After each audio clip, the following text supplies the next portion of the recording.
Les partenaires et acteurs de la mise en œuvre du projet transitionnel d'appui à la sécurisation et à la valorisation de l'exploitation aurifère artisanale comme facteur de développement et de cohésion sociale dans le nord de la Côte d'Ivoire étaient en atelier à Yamoussoukro en vue de réfléchir sur les acquis de cette initiative en prélude de sa deuxième phase. Charles Kouakou, commenté par Pierre Tebeu. Mise en œuvre par l'ONG Kojinta grâce à un financement de l'Union européenne. De juillet 2021 à mai 2023, ce projet dénommé Sokorsi a connu sa phase pilote à Tengrela, suivie d'une extension de 12 mois.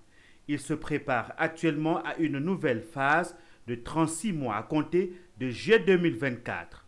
Cet atelier de Yamoussoukro permettra de mener une réflexion approfondie autour des défis et tirer les enseignements du projet depuis sa phase de mise en œuvre, tout en mettant en évidence les bonnes pratiques et les axes stratégiques d'intervention qui contribueront à la consolidation de la prochaine phase du projet de cohésion sociale basé sur l'activité minière. L'objectif du projet est de lutter contre l'orpaillage illégal et de créer des conditions favorables afin de créer les conditions favorables permettant l'exploitation aurifère artisanale et à petite échelle, de pouvoir valoriser la communauté, favoriser le développement local au sein de la communauté.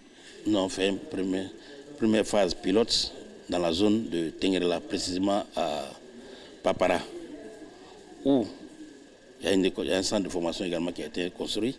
Il y a une première promotion qui est déjà sortie et a pu donner une vie à une des 5 hectares qui avaient été déjà détruits.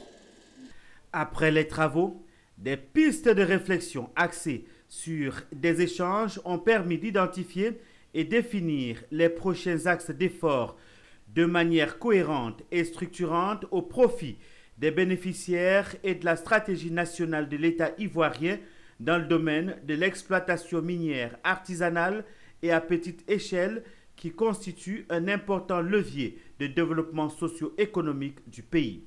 On a fait le point sur toutes les réalisations au cours des 2 années écoulées, avec un niveau de satisfaction évidemment qui nous réjouit, mais en même temps avec des objectifs très importants pour la suite. Donc là, les priorités ont été fixées. Étaient présents à cet atelier les autorités administratives locales et coutumières du département de Tengrela.